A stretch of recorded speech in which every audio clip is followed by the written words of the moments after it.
Bonjour à toutes et à tous et merci de nous accueillir. Je vais paraphraser mon collègue Luc tout à l'heure qui disait « nous », parce qu'effectivement derrière moi se cache toute notre communauté éducative que je représente aujourd'hui et je crois que c'est vraiment important de le signaler. Et quand je dis toute notre communauté éducative, j'ai envie d'y associer également l'équipe du fondamental, parce que les élèves on les reçoit quand même de quelque part. Quand j'entendais tout à l'heure Benoît Dehalle, je me suis demandé si j'allais venir chercher un Oscar. Ce n'est pas le cas, fort heureusement, et je voudrais effectivement vous dire que nous n'avons pas l'impression de faire quelque chose de vraiment extraordinaire. Et à ce titre, quand je dis extraordinaire, je veux dire qui sort de l'ordinaire. À ce titre, je pense d'ailleurs que la plupart des choses que je vais vous présenter sont tout à fait transposables. Beaucoup d'écoles développent de bonnes pratiques qui visent un développement harmonieux du jeune. Et nous connaissons, je crois qu'il faut le dire, nous connaissons aussi des problèmes de discipline et nous ne réussissons pas avec tous nos élèves.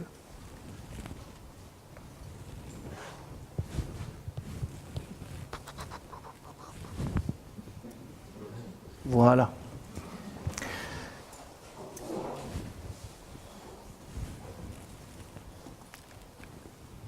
L'école que je représente aujourd'hui est à premier degré autonome, qui se situe sur une même implantation qu'un deuxième et troisième degré, mais avec une autonomie pédagogique. On travaille évidemment dans la continuité avec le fondamental et avec les deuxième et troisième degrés, mais je dispose d'une réelle autonomie pédagogique. L'école propose des filières au deuxième et troisième degré de transition et de qualification. Nous sommes une école en encadrement différencié, classe 4. Les deuxième et troisième degrés ne sont pas en encadrement différencié et ceci résulte évidemment d'une évolution de la population scolaire, population qui est composée à 50% d'élèves d'origine étrangère. Quand je parle d'origine étrangère, c'est évidemment une population provenant d'Afrique, Afrique noire, Afrique du Nord, mais également population de l'Est. L'équipe se compose de plus ou moins 45 professeurs et éducateurs et à titre personnel, je suis directeur depuis 17 ans, ce qui m'a laissé largement le temps de mettre une série de choses en place. Notre projet s'articule autour de différents aspects, dont le premier est la motivation. Motivation avec, dans un premier temps, un élément que je voudrais mettre vraiment en exergue, c'est le projet que j'appelle Don Bosco. C'est une école qui se situe à plus ou moins 300 mètres de notre implantation. Cherchez bien, vous aurez trouvé de quelle école je suis directeur. Et nous avons souhaité développer, dans le cadre des activités au choix de l'établissement, un réel partenariat. Partenariat dans le sens où une des missions du premier degré est essentielle d'ailleurs, c'est de développer l'orientation et de travailler l'orientation des élèves. Permettre à des élèves de l'école, à une quinzaine d'élèves, d'aller suivre des cours, un cours de technique ou technologie dans une école voisine en profitant évidemment des locaux, des installations, des compétences des professeurs, tout en restant entre élèves de mon école au départ, eh bien ça permet à ces élèves de réfléchir à leur projet d'orientation et de ne pas attendre la troisième année pour faire un choix qui pourrait être négatif. Lorsqu'ils suivent cette activité complémentaire, un certain nombre d'entre eux me disent « Ah monsieur, j'ai trouvé ma voie », ce qui est une réelle motivation pour eux et on les voit changer dans leur approche scolaire. D'autres me disent « Ça ne m'intéresse pas » ou « Ça ne m'intéresse plus ». Et au moins, ils ne perdent pas un an en allant l'année suivante suivre des cours dans une école technique et industrielle dans ce cas-ci et en se fourvoyant. Donc pour moi, c'est quelque chose, et pour nous, c'est quelque chose d'important. Deuxième motivation que nous avons voulu développer, ce sont les sections sportives. Tout le monde n'est pas sportif, mais clairement, le fait de permettre à des jeunes de vivre leur passion pour leur sport dans le cadre des activités au choix de l'établissement notamment, permet de créer chez eux une motivation scolaire, un épanouissement social et un équilibre personnel. Et ça, c'est quelque chose qui nous tient à cœur. On a parlé de valeur de respect, je crois que c'est quelque chose d'essentiel. Troisième aspect, l'immersion en anglais dans une école à encadrement différencié. J'entends parfois dire l'immersion en anglais, c'est de l'élitisme social.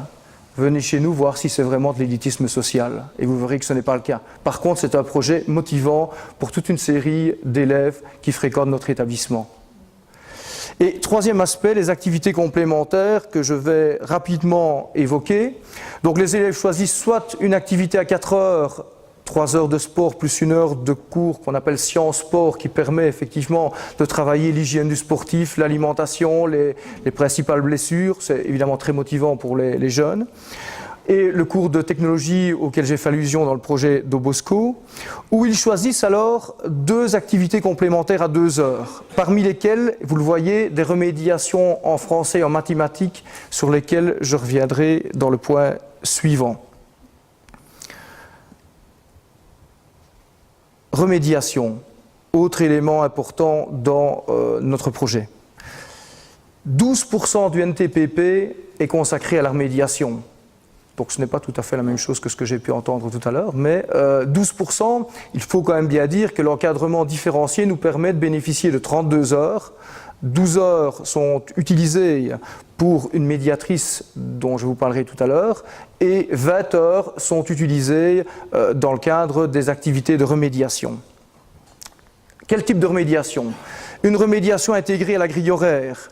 Autrement dit, des élèves en difficulté, notamment par exemple en fin de première année, vont pouvoir être aidés dès le début de l'année dans de petits groupes avec soit l'enseignant du cours de base, soit un autre enseignant.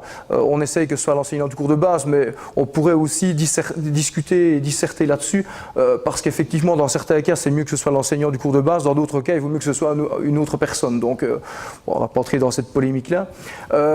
Donc de petits groupes surtout, ça c'est quelque chose d'essentiel. Ce sont essentiellement des élèves qui présentent des problèmes récurrents. Si ces élèves sont inscrits au départ dans une autre activité, ils ont la liberté de l'abandonner et de venir vers cette remédiation ou de bénéficier alors, si ce n'est pas le cas, des rattrapages après journée. Rattrapage de 15h20, on termine relativement tôt, vous le voyez, à 16h20. Là aussi évidemment un petit noyau d'élèves et pour faire évidemment un travail individualisé.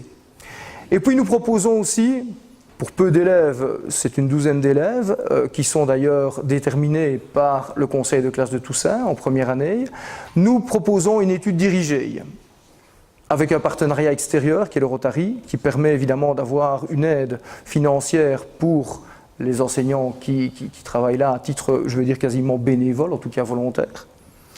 Étude dirigée où un professeur va prendre 2-3 élèves maximum et va un peu réaliser le travail qu'on attendrait ou qu'on attendait jadis des parents, ce n'est plus le cas maintenant, mais aider l'élève à réaliser ses devoirs, à étudier ses leçons. Et cet apprentissage à nouveau individualisé donne de bons résultats, ne serait-ce qu'en fonction de l'image que l'élève a de lui-même. Il se rend compte qu'il est capable de faire des choses et très souvent il revient vers l'enseignant après le test qui a été réalisé en classe pour lui dire « Mais monsieur, j'ai réussi, vous avez vu ?» Et là on voit un sourire, le sourire de quelqu'un qui est vraiment épanoui par cette réussite. Ça c'est quelque chose de positif. Tous ne parviennent pas à réussir leur année, mais la grosse majorité en tout cas retrouve une confiance en eux. C'est quelque chose que nous souhaitons aussi bien sûr développer. Petite anecdote d'ailleurs, on a des professeurs licenciés qui participent à cette étude dirigée et qui perçoivent aussi la réalité de ce qu'on trouve au premier degré. Le pilotage et le partenariat. Partenariat avec les parents, avec les élèves. Lors de la soirée d'information, un peu avant la période d'inscription, lorsque je présente aux parents notre projet éducatif et pédagogique, j'ai coutume de dire, durant la première partie de mon exposé, c'est le moment où vous devez rester vraiment éveillé. Si vous devez vous endormir, attendez la fin, mais cette partie-ci, elle me paraît essentielle. C'est la partie où je traite notamment de la relation entre l'école et la famille. Je ne suis pas mathématicien, donc les mathématiciens dans la salle à qui je fais un petit pied de nez ne m'en voudront pas. Je parle du triangle éducatif et je dis à son sommet vous avez l'élève. On voit bien ce que je veux dire. Et puis vous avez les parents et l'école. Si on veut effectivement, et c'est quand même souvent le but des parents et le but de l'école, que l'élève réussisse, il faut qu'on puisse engager un réel partenariat avec les parents. Alors comment va-t-il se traduire, ce réel partenariat ?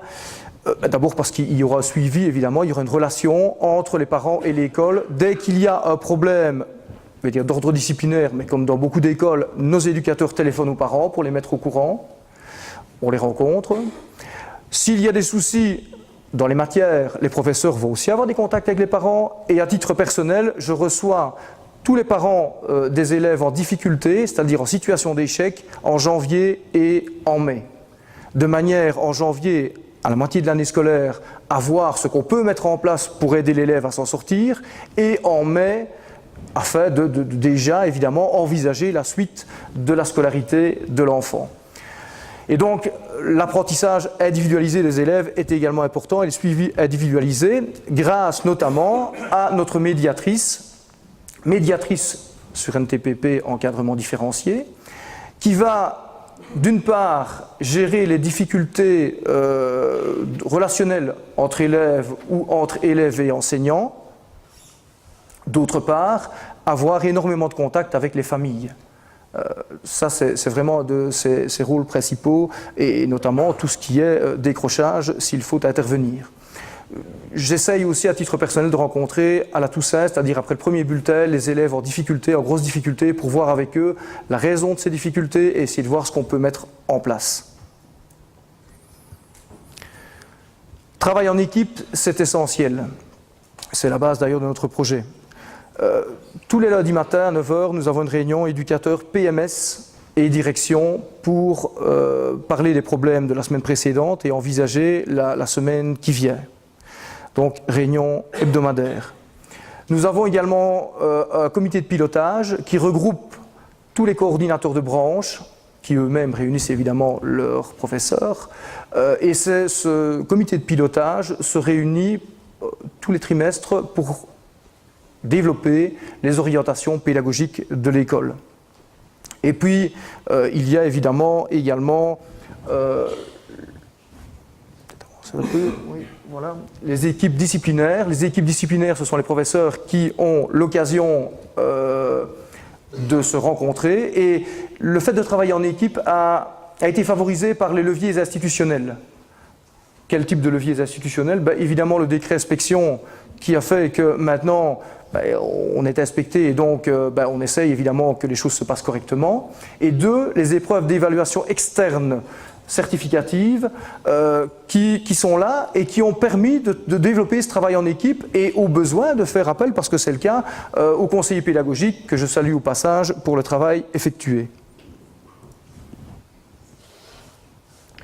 La direction,